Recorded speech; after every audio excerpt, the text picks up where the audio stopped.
بسم اللہ الرحمن الرحیم۔ دونوں حریف میدان میں آئے۔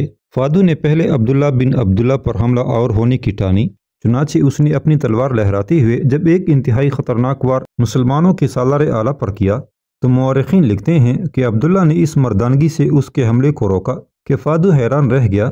اس نے حضرت عبداللہ بن عبداللہ کو جوابی حملہ کرنے کا موقع ہی نہیں دیا، بے اختیار بول اٹھا، میں تم سے نہ لڑ سکتا ہوں نہ تم سے اب لڑوں گا۔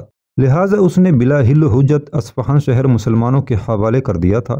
اسلامی لشکر نے چند روز تک اصفہان شہر میں ہی قیام کیے رکھا۔ ایک روز اچانک پڑاؤ کے خیمے اکاڑے جانے لگے۔ اس موقع پر حسین اور خوبصورت رجینہ اپنے خیمے میں کھڑی یہ سارا منظر دیکھ رہی تھی۔ اتنے میں خیمے کے دروازے پر عتبہ بن حشام نمودار ہوا۔ اسے دیکھتے ہوئے بڑی پیاری اور میٹھی آواز میں رجینہ نے اسے مخاطب کر کے پوچھ لیا، میں دیکھتی ہوں لشکرگاہ کے خیمے اکاڑے جا رہے ہیں، کیا کوئی نیا معرکہ درپیش ہے؟ اس پر عتبہ بن حشام کہنے لگا، سارے سالار جن میں سب چھوٹے بڑے شامل تھے ایک جگہ جمع تھے۔ لشکر اب یہاں سے کوچ کرے گا، اس لیے کہ وادی رود میں ایرانیوں کا ایک بہت بڑا لشکر جمع ہو چکا ہے اور اس لشکر کی کمانداری رستم کے دو بھائی ویلم اور اسفندیار کر رہے ہیں۔ رستم کیونکہ ازرمی دخت کے قاتلوں میں شمار ہوتا ہے، اس کے دونوں بھائی ویلم اور اسفندیار بھی رستم کی کارروائی میں برابر کے شریک رہے ہیں۔ لہٰذا میں اور ہلال بن علقمہ نے ارادہ کر رکھا ہے کہ پورے جوش اور جذبے کے ساتھ رستم کے دونوں بھائیوں ویلم اور اسفندیار کے خلاف حرکت میں آئیں گے۔ ہلال بن علقمہ اور البانہ دونوں میاں بیوی تھوڑی دیر تک ادھر ہی آ جائیں گے، آؤ ہم بھی اپنا سامان سمیٹیں، اس لیے کہ تھوڑی دیر بعد لشکر یہاں سے کوچ کرے گا۔ رجینہ نے عتبہ بن حشام کی اس تجویز سے اتفاق کیا تھا۔ پھر دونوں میاں بیوی بڑی تیزی سے اپنا سامان سمیٹنے اور باندھنے لگے تھے۔ کوئی زیادہ دیر نہ گزری تھی کہ ہلال بن علقمہ اور البانہ دونوں میاں بیوی بھی اپنا سامان سمیٹ کر وہاں پہنچ گئے تھے۔ اتنی دیر تک عتبہ بن حشام اور رجینہ بھی اپنا سامان باندھ کر اپنے گھوڑوں کی زینوں کے ساتھ باندھ دیا تھا۔ تھوڑی دیر بعد لشکر نے وہاں سے وادی رود کا رخ کیا تھا۔ اس سے پہلے مسلمانوں کا لشکر 3 حصوں میں تقسیم ہو چکا تھا۔ اس میں کوئی شک نہیں کہ اصفہان کے نواح میں ارستاق کے میدانوں میں مسلمانوں کے چھوٹے سے لشکر نے ایرانیوں کے خاصے بڑے لشکر کو شکست دے دی تھی، لیکن اب جو لشکر رستم کے بھائی ویلم اور اسفندیار نے مسلمانوں کا مقابلہ کرنے کے لیے جمع کیا تھا اس کی تعداد بہت زیادہ تھی۔ لہٰذا مسلمانوں کے سالار نعیم بن مقرن جو اس وقت ہمدان کی طرف مصروف کار تھے، اس لیے کہ ہمدان والوں نے پہلے صلح کر لی تھی، اس کے بعد انہوں نے بغاوت اختیار کر لی تھی۔ ہمدان میں ایرانیوں کے سالار خسرو سنوم نے پہلے صلح کی تھی، اطاعت اور فرمان برداری کی ضمانت دی تھی، لیکن زیادہ دن نہ گزرنے پائے تھے کہ خسرو سنوم نے بدہدی شروع کر دی۔ لہٰذا فاروق اعظم نے بھی نعیم بن مقرن کو ہمدان کی بغاوت فروغ کرنے کے لیے بھیجا تھا۔ جب ویلم اور اسفندیار کے لشکر کے جمع ہونے کی خبریں نعیم بن مقرن کے پاس پہنچی تو ان کا ارادہ تھا کہ مسلمانوں کا لشکر اکٹھا ہو کر ویلم اور اسفندیار پر حملہ آور ہو اور ان کا مقابلہ کریں۔ لہٰذا انہوں نے ہمدان کا محاصرہ بڑی سختی سے کر دیا تھا، جس کا نتیجہ یہ نکلا کہ ہمدان میں محصور ایرانیوں کے سالار خسرو سنوم نے اپنے رویے کی معافی مانگی، صلح پر مجبور ہوا اور جزیہ دے کر مسلمانوں سے مصالحت کر لی۔ اس مصالحت کے بعد نعیم بن مقرن بھی اپنے لشکر کو لے کر اس لشکر سے جا ملے تھے جو اصفہان کے نواح سے کوچ کرنے کے بعد ویلم اور اسفندیار کا مقابلہ کرنے کے لیے وادی رود کا رخ کیے ہوئے تھا۔ رستم کے دونوں بھائیوں ویلم اور اسفندیار دونوں کو خبر پہنچ چکی تھی کہ اصفہان کے نواح میں مسلمانوں نے ایرانیوں کو بدترین شکست دی ہے۔ لہٰذا ان دونوں بھائیوں نے قسم کھائی کہ وادی رود میں وہ نہ صرف اپنے گزشتہ بلکہ اصفہان کے نواح میں جو ایرانی لشکر کو ہزیمت اٹھانا پڑی ہے اس کا انتقام لیں گے۔ ویلم اور اسفندیار کے لشکر میں آذربائیجان کے جنگجو شامل تھے جن کو اپنی تیغزنی، جن کو اپنی تیر اندازی پر بڑا بھروسہ اور گھمنڈ تھا۔ چنانچہ وادی رود میں دونوں لشکر ایک دوسرے کے سامنے صف آرا ہوئے۔ اس موقع پر جب کہ دونوں لشکر اپنی اپنی صفیں درست کر رہے تھے، عتبہ بن حشام اور ہلال بن علقمہ دونوں اپنے گھوڑوں کو سر پٹ دوڑاتے ہوئے اس جگہ آئے جہاں لشکر کے سالار نعیم بن مقرن کھڑے تھے، اور انہیں دیکھتے ہی عتبہ بن حشام کچھ کہنا چاہتا تھا کہ اس سے پہلے ہی ہلال بن علقمہ بول اٹھا، امیر، ایرانیوں کے سالار ویلم اور اسفندیار دونوں سے ہماری کچھ ذاتی رنجش ہے۔ یہ دونوں رستم کے بھائی ہیں۔ آپ جانتے ہیں رستم کو میں نے ہی موت کے گھاٹ اتارا تھا اور اس کا سر کاٹا تھا۔ ایسا میں نے اس لیے کیا کہ اس نے میری ایک ایرانی بہن کو آنکھوں سے محروم کر کے موت کے گھاٹ اتارا تھا۔ اب میں انفرادی مقابلے کے لیے اترنا چاہتا ہوں، اور ایسا میں ویلم اور اسفندیار سے انتقام لینے کی غرض سے کرنا چاہتا ہوں۔ یہاں تک کہنے کے بعد ہلال بن علقمہ جو ہی دم لینے کے لیے رکا، اس موقع سے فائدہ اٹھاتے ہوئے عتبہ بن ہشام بول اٹھا، امیر، ہلال بن علقمہ میرا بھائی ہے، اس معاملے میں یہ کچھ زیادتی کر رہا ہے۔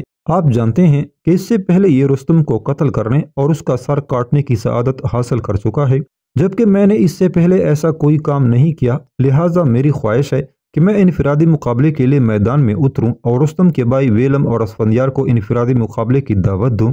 عتبہ بن ہشام کے ان الفاظ کے جواب میں نعیم بن مقرن کے چہرے پر ہلکا سا تبسم نمودار ہوا۔ کچھ دیر بڑے غور سے ہلال بن علقمہ کی طرف دیکھا، پھر کہنے لگا، ابن علقمہ، عتبہ بن ہشام کا کہنا درست ہے۔ دیکھو، میں تم دونوں کے حالات تفصیل سے جانتا ہوں۔ قعقاع بن عمرو مجھے تم دونوں سے متعلق کئی مواقع پر بہت کچھ بتا چکے ہیں۔ ہلال بن علقمہ، تم برا مت ماننا، نہ ہی اسے اپنی دل شکنی خیال کرنا۔ میں چاہتا ہوں انفرادی مقابلے کے لیے عتبہ بن ہشام اترے، تم اسے خوشی خوشی رخصت کرو تاکہ یہ انفرادی مقابلے کے لیے میدان کی طرف جائے۔ ہلال بن علقمہ کے چہرے پر تبسم نمودار ہوا، گھوڑے کا رخ موڑا، ہلکی سی چپت ابن ہشام کے چہرے پر لگائی، پھر کہنے لگا، میرا رب اس انفرادی مقابلے میں تمہیں کامیاب اور سرخرو رکھے۔ اب تم جاؤ، میں تمہاری فتح مندی کی دعا مانگوں گا۔ اس کے ساتھ ہی خوشی کا اظہار کرتے ہوئے عتبہ بن ہشام نے اپنے گھوڑے کو موڑا اور میدان کے وسطی حصے کی طرف بڑھا تھا۔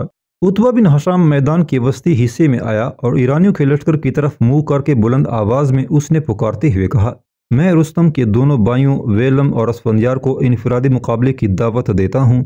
اگر وہ ہمت اور جرت رکھتے ہیں، میدان میں اتریں اور میرے ساتھ انفرادی مقابلہ کرتے ہوئے تیغانی کے اپنے جوہر دکھائیں۔ اپنی للکار کے جواب میں تھوڑی دیر تک عتبہ بن ہشام خاموش رہا۔ جب ایرانی لشکر کی طرف سے کسی رد عمل کا اظہار نہ ہوا، تب اس نے دوسری بار مقابلے کے لیے للکارا، پھر بھی کوئی نہ نکلا۔ تب اس نے تیسری بار آواز دی۔ اس کے جواب میں سفید گھوڑے پر سوار ایک شہسوار اپنے گھوڑے کو سرپٹ دوڑاتا ہوا نکلا۔ کیونکہ وہ بار بار اپنے گھوڑے کی باگ کھینچتا تھا، لہٰذا اس کا گھوڑا کھیلیاں کرتا ہوا آ رہا تھا۔ عتبہ بن ہشام کے قریب آ کر وہ رکا۔ ایک قہر بری نگاہ اس نے عتبہ بن ہشام پر ڈالی، پھر پوچھا، تمہارا نام کیا ہے؟ عتبہ بن ہشام نے غور سے اس کی طرف دیکھا، پھر کہنے لگا، عتبہ بن ہشام، مسلمانوں کے لشکر میں تمہاری حیثیت کیا ہے؟ آنے والے اس ایرانی شہسوار نے پھر پوچھ لیا تھا، میری کوئی حیثیت نہیں ہے، مسلمان لشکری سب برابر ہیں، لہٰذا جہاں تک میری ذات کا تعلق ہے تو میں اس لشکر میں سب سے نچلے درجے کا ایک گمنام لشکری ہوں۔ اگر تمہاری یہ حیثیت ہے تو پھر تمہیں یہ کیسی جرت ہوئی کہ تم رستم کے بھائی ویلم اور اسفندیار میں سے کسی کو انفرادی مقابلے کے لیے للکارو؟ اس ایرانی کی اس رونت آمیز گفتگو سن کر غصے میں عتبہ بن ہشام کا چہرہ سرخ ہو گیا تھا، لہٰذا جواباً وہ بھی دھاڑتی ہوئی آواز میں کہنے لگا، تو مجھے پاگل اور باولا لگتا ہے۔ دیکھ، یہ تو ویلم اور اسفندیار ہیں، کیا تجھے یہ خبر نہیں کہ رستم کو، جو نہ صرف ایران کے سارے لشکریوں کا سوار اعلیٰ بلکہ ایرانی مملکت کا کرتا درتا تھا، اسے میرے جیسے ہی ایک گمنام لشکری نے موت کے گھاٹ اتارا اور اس کا سر کاٹ کر رکھ دیا۔ عتبہ بن ہشام کی اس گفتگو سے آنے والا وہ ایرانی شرمسار سا ہو گیا تھا، کچھ سوچ رہا تھا کہ عتبہ بن ہشام نے پھر اسے مخاطب کیا، تو گفتگو کو طول نہ دے، بتا تیرا نام کیا ہے، تو ویلم ہے یا اسفندیار؟ دیکھ، میں نے ان دونوں کو مقابلے کی دعوت دی تھی، چاہیے تو یہ تھا کہ وہ دونوں مقابلے پر اترتے۔ بہرحال اگر تو آیا ہے تو بتا، تو ویلم ہے یا اسفندیار؟ اس پر وہ آنے والا سرما قہر برے انداز میں گورتے ہوئے عتبہ بن ہشام کو مخاطب کر کے کہنے لگا، میں ویلم ہوں نہ اسفندیار، تو نے کیونکہ ان دونوں کو مقابلے کے لیے للکارا تھا، لہٰذا اتنے بڑے ایرانی لشکر کو چھوڑ کر ان کا تمہارے مقابلے پر آنا ان کی توہین ہے۔ اس بنا پر میں آذربائیجان کا سورما مقابلے پر اترا ہوں اور تجھے بتائے دیتا ہوں کہ تجھے زیر کیے بغیر اور تیرا سر کاٹے بنا اس میدان سے باہر نہیں نکلوں گا۔ آذربائیجان کا رہنے والا وہ تیغزن جب خاموش ہوا، تب عتبہ بن ہشام اسے مخاطب کر کے کہنے لگا، اگر تو ویلم اور اسفندیار نہیں بلکہ آذربائیجان کا رہنے والا کوئی سورما اور تیغزن ہے تو پھر میں تیرا نام نہیں پوچھوں گا، آ میرے ساتھ مقابلہ کر۔ عتبہ بن ہشام جب خاموش ہوا، تب آذربائیجان کا وہ تیغزن تاؤ کھا گیا تھا۔ انتہائی غضبناک انداز میں اپنے گھوڑے کو ایڑ لگا کر وہ آگے بڑھا اور پھر وہ عتبہ بن ہشام پر حملہ آور ہو گیا تھا۔ عتبہ بن ہشام کچھ دیر تک اس کے حملوں کو روکتا رہا، اس کے بعد اس نے دفاع کی چادر پھاڑ پھینکی تھی، جارحیت پر اترا تھا۔ کچھ دیر تک دونوں اپنے گھوڑوں کی باگیں کھینچے انہیں دائیں بائیں کرتے ایک دوسرے پر حملہ آور ہوتے رہے۔ پھر ایک موقع پر آذربائیجان کے اس تیغزن نے ایک ہولناک وار عتبہ بن ہشام پر کیا اور عتبہ بن ہشام نے اس کی تلوار کے وار کو اپنی ڈال پر روکا، ساتھ ہی اپنی تلوار جب اس نے اس سورما پر برسائی تو اس نے بھی اپنی ڈال پر عتبہ بن حشام کے وار کو روکا۔ اس موقع پر عتبہ بن حشام نے ایک نئے کام کی ابتدا کی۔ اس نے چونکہ اپنی ڈال پر آذربائیجان کے سورما کی تلوار کو روکا تھا، لہٰذا وہ اپنی ڈال کو تھوڑا سا نیچے لے جا کر ایک دم پوری طاقت اور قوت سے اس نے اپنی ڈال کو اوپر اٹھا کر مارا، اور اس کی ڈال اس سورما کی کوہنی پر اس قدر زور اور سختی سے لگی کہ وہ بلبلا اٹھا۔ اس موقع پر اپنی ڈال کو عتبہ بن حشام پھر حرکت میں لایا اور پوری قوت سے اپنی ڈال اس کے منہ پر دے ماری تھی۔ اس پر وہ لڑکڑایا اور اپنے گھوڑے سے گر گیا۔ عین اسی لمحہ عتبہ بن حشام نے جس لگائی اور اس کے دونوں پاؤں اس سورما کی تلوار پر گرے تھے۔ یہ صورتحال اس کے لیے بڑی پریشان کن تھی، چہرہ اس کا پیلا ہو گیا تھا۔ اس موقع پر عتبہ بن حشام مسکرایا، پھر اس کی تلوار کے اوپر سے وہ ہٹ گیا، چند قدم پیچھے ہٹ کر کھڑا ہو گیا۔ اس کے بعد اس سورما کو مخاطب کر کے کہنے لگا، جس وقت تو اپنے گھوڑے پر سوار کیلیاں کرتا ہوا میدان میں اترا تھا، میں سمجھا تو بڑا نایاب اور بڑا جوشیلا اور جنگ کی ہنرمندی رکھنے والا تیغزن ہوگا، لیکن تیرے ساتھ مقابلہ کرتے ہوئے میں نے یہ اندازہ لگایا ہے تو تیغزانی کے اس فن میں خام کار ہے۔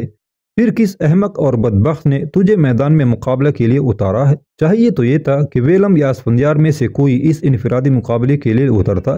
اگر ان دونوں میں سے کسی نے تمہیں انفرادی مقابلے کے لیے میدان میں اتارا ہے تو ایسا انہوں نے تجھے موت کا لقمہ بنانے کے لیے بھیجا ہے، اور اگر اپنے گمنڈ، اپنی شیخی، اپنے تمرد اور اپنی ہٹ درمی کو سامنے رکھتے ہوئے تو خود انفرادی مقابلے کے لیے میدان میں اترا ہے تو پھر ایسا کر کے تو نے حماقت کا ثبوت دیا ہے۔ دیکھ، حقیقت میں اس مقابلے کے دوران میں تجھے زیر کر چکا ہوں۔ جس وقت تو گھوڑے سے گرا تھا، میں نے جب جس لگائی تو میں نے اپنے دونوں پاؤں تیری تلوار پر رکھے تھے اور تو میرے سامنے زمین پر بے بس پڑا تھا۔ اس موقع پر اگر میں چاہتا تو اپنی تلوار گرا کر تیرا سر کاٹ سکتا تھا، لیکن میں نے ایسا نہیں کیا۔ میں پیچھے ہٹ کر کھڑا ہو گیا ہوں۔ اٹھ، ایک بار پھر میرے ساتھ مقابلہ کر اور اپنی قسمت کو آزما، پھر دیکھ میں کیسے اور کس طرح تیرے جسم پر موت کا غلاف چڑھاتا ہوں۔ عتبہ بن حشام کے ان الفاظ پر وہ کپکپا سا گیا تھا۔ بڑی بددلی سے وہ اٹھا، اپنی تلوار ڈال سنبھالی۔ دوسری طرف اس کے سامنے کھڑے ہو کر عتبہ بن حشام بھی اپنی تلوار اور ڈال لہرانے لگا تھا۔ اچانک وہ آذربائیجان کا رہنے والا سورما بھاگ کر اپنے گھوڑے پر سوار ہوا۔ اس کی یہ حالت دیکھتے ہوئے عتبہ بن حشام نے بھی بھاگ کر لمبی جس لی اور اپنے گھوڑے پر ہو بیٹھا۔ اس وقت عتبہ بن حشام نے یہ سوچا کہ شاید وہ آذربائیجان دھوکہ دہی سے کام لے کر اپنے گھوڑے پر بیٹھ کر اس پر ضرب لگائے گا، لہٰذا وہ بھی بھاگ کر اپنے گھوڑے پر ہو بیٹھا تھا۔ لیکن اس آذربائیجانی کی یہ ہمت نہ ہوئی کہ وہ دوبارہ عتبہ بن حشام سے مقابلے کی ابتدا کرے۔ شاید وہ عتبہ بن حشام کی تیغزانی میں مہارت اور اس کے سامنے اپنی خام کاری کا اندازہ لگا چکا تھا، لہٰذا گھوڑے پر بیٹھتے ہی اس نے گھوڑے کو سخت ایڑ لگائی اور چاہتا تھا کہ بھاگ کر اپنے لشکر کی طرف چلا جائے۔ اس طرح وہ مقابلے سے پہلو تہی کر کے اپنی جان بچانا چاہتا تھا۔ اس موقع پر عتبہ بن حشام کے چہرے پر تبسم نمودار ہوا، پھر بلند آواز میں اسے مخاطب کر کے کہنے لگا، اگر تو یہ سمجھتا ہے کہ اس طرح گھوڑے کو ایڑ لگا کر تو اپنی جان بچانے میں کامیاب ہو جائے گا تو یہ تیری خود فریبی ہے۔ اس کے ساتھ ہی اپنی زین کے ساتھ بندھا ہوا چھوٹا سا لوہے کا نیزہ عتبہ بن حشام نے سنبھالا، فضا میں اسے تولا اور پھر تاک کر ایسا مارا کہ اس کا نیزہ اس آذربائیجانی سورما کے جسم کو چیرتا ہوا پار نکل گیا تھا۔ اس آذربائیجانی سورما نے ایک ہولناک چیخ بلند کی، پھر وہ اپنے گھوڑے سے گر گیا تھا۔ عتبہ بن حشام آگے بڑھا، اس کے جسم سے اپنا نیزہ نکال کر صاف کر کے اپنی زین سے باندھا، اپنے گھوڑے پر سوار ہوا، دوبارہ میدان کے وسطی حصے میں آیا اور ایرانی لشکر کی طرف منہ کر کے پوری طاقت اور قوت سے للکارتے ہوئے کہنے لگا، میں رستم کے بھائی ویلم اور اسفندیار دونوں کو انفرادی مقابلے کی دعوت دیتا ہوں۔ میں جانتا ہوں رستم کے اور بھی بھائی ہیں، وہ بھی اگر اس لشکر میں شامل ہوں تو ان میں سے بھی اگر کوئی انفرادی مقابلہ پر نکلنا چاہے تو میدان میں اترے۔ عتبہ بن حشام کے 2-3 بار کی پکار کے جواب میں جب کوئی انفرادی مقابلے کے لیے میدان میں نہ اترا تو وہ اپنے لشکر کی طرف واپس چلا گیا تھا۔ یہ معاملہ ایرانیوں کے لیے بڑا اندیشناک تھا کہ انفرادی مقابلے میں ان کے آذربائیجانی سورما کو شکست کا سامنا کرنا پڑا تھا اور عتبہ بن حشام نے اسے میدان جنگ میں کاٹ کر رکھ دیا تھا۔ لہٰذا ایرانیوں نے جنگ کی ابتدا کرنے میں جلدی سے کام لیا کہ کہیں انفرادی مقابلہ ہارنے کی وجہ سے ان کے لشکریوں کے حوصلے پست نہ ہونے پائیں۔ چنانچہ رستم کے بھائی ویلم اور اسفندیار نے اپنے پورے لشکر کو آگے بڑھایا۔ اس کے ساتھ ہی وہ مسلمانوں پر حملہ آور ہو گیا تھا۔ ایرانیوں کے لشکر کی تعداد گو زیادہ تھی، مسلمان ان کے مقابلے میں تعداد میں کم تھے۔ اس کے باوجود مسلمانوں نے بھی جوابی کارروائی کی اور دشمن پر ٹوٹ پڑے تھے۔ رستم کے بھائی ویلم اور اسفندیار نے اپنی طرف سے پوری کوشش کی کہ اپنی کامیابی کو یقینی بنائیں، لیکن مسلمان لمحہ بلمحہ اس پر چاہتے چلے جا رہے تھے، یہاں تک کہ دونوں بھائیوں کو بدترین شکست کا سامنا کرنا پڑا اور باغ کھڑے ہوئے۔ جنگ شروع کرنے سے پہلے قزوین کے اندر جو لشکر تھا، وہاں کے حاکم نے اس لشکر سے ویلم اور اسفندیار کی مدد کی تھی اور شرط یہ رکھی تھی کہ اگر کسی دور میں مسلمان قزوین پر حملہ آور ہوں گے تو ویلم اور اسفندیار بھی ان کی مدد کریں گے۔ چنانچہ رود کے میدانوں میں بدترین شکست اٹھانے کے بعد جب ویلم اور اسفندیار باغ کھڑے ہوئے، تب مسلمانوں نے قزوین شہر کا رخ کیا۔ قزوین شہر کے لوگوں کو امید تھی کہ ویلم اور اسفندیار بے شک رود کے میدانوں میں شکست اٹھا کر بھاگے ہیں، لیکن جب مسلمان قزوین کا رخ کریں گے تو باہر سے ویلم اور اسفندیار ضرور ان پر ضرب لگائیں گے۔ چنانچہ جب مسلمانوں نے شہر کا محاصرہ کیا تو ویلم اور اسفندیار دونوں بھائیوں کو یہ جرأت نہ ہوئی کہ قزوین کے ساتھ معاہدہ طے ہونے کے مطابق ان کی مدد کرتے، بلکہ بقول مورخین جس وقت مسلمانوں نے قزوین کا محاصرہ کیا، ویلم اور اس کا بھائی اسفندیار ایک بلند کوہستانی سلسلے میں کھڑے ہو کر یہ تماشا دیکھتے رہے۔ آخر قزوین شہر بھی مسلمانوں کے آگے سرنگو ہو گیا۔ قزوین کے فتح ہونے کے بعد مسلمانوں کے لشکر نے شہر کے باہر پڑاؤ کر لیا تھا۔ اب مسلمانوں کے لشکر میں ایران کی سرزمینوں سے تعلق رکھنے والے کچھ لوگ بھی اسلام قبول کرنے کے بعد لشکر میں شامل ہو چکے تھے۔ چنانچہ قزوین کی فتح کے دوسری روز جس وقت حضرت قعقاع بن عمرو دیگر اصحاب کے ساتھ ایک جگہ بیٹھے ہوئے تھے، ان میں عتبہ بن حشام اور ہلال بن علقمہ کے علاوہ بنو تمیم کے دونوں جوان سعد بن قیس اور برق بن سعد کے علاوہ بہت سے سرکردہ اصحاب اور سالار بھی بیٹھے ہوئے تھے کہ ایک نو مسلم ایرانی حضرت قعقاع بن عمرو کو مخاطب کر کے کہنے لگا، میں نے مختلف جنگوں میں حصہ لیتے ہوئے یہ اندازہ لگایا ہے کہ جنگ کے دوران جو غیر مسلم گرفتار ہوتے ہیں انہیں غلام بنا لیا جاتا ہے۔ کیا غلام صرف غیر مسلموں کو ہی بنایا جاتا ہے یا غیر عربوں کو غلاموں کی زنجیروں میں جکڑا جاتا ہے، یا خود عربوں کے اندر بھی غلامی کا رواج ہے؟ اس نو مسلم کے اس سوال پر قعقاع بن عمرو نے کچھ سوچا، پھر اسے مخاطب کر کے کہنے لگا، سن میرے عزیز، جنگ کے دوران دوسروں کو غلام بنانے کا دستور مسلمانوں میں ہی نہیں بلکہ مشرق قدیم اور اسلام سے پیشتر یہ دستور عرب کے علاوہ دوسری اقوام میں بھی موجود تھا۔ اکثر غلام اصل و نسل کے اعتبار سے باہر کے رہنے والے تھے، اگرچہ عرب غلام بھی موجود تھے۔ عربوں کے دستور کے مطابق وہ زر فدیہ ادا کر کے آزاد ہو سکتے تھے۔ اس سلسلے میں جو اسلامی قانون تیار ہوا ہے اس کی بنیاد بھی اسلام سے پیشتر عربی مراسم پر قائم کی گئی ہے، یعنی اس کے مطابق غلامی کو تسلیم کیا گیا ہے، اگرچہ اصولاً اور قانوناً غلاموں کا اخلاقی درجہ بلند کرنے کی کوشش کی گئی ہے اور ان کے لیے آزادی کے حاصل کرنے کے امکانات باہم پہنچائے گئے ہیں۔ خدا ترس مسلمانوں سے کہا گیا ہے کہ وہ غلام آزاد کریں تو اس نیک کام کے بدلہ انہیں بہشت میں ملے گا۔ غلام یا تو خریدے جاتے ہیں یا جنگ میں غنیمت کے طور پر آتے ہیں۔ آخری قسم کے بارے میں ہمیں اسلام کے جنگی قانون کی حیثیت پر غور کرنا ہے۔ پہلی قسم ہمارے موضوع سے خارج ہے اور اس پر قانون فروخت کے سلسلے میں بحث کی جا سکتی ہے۔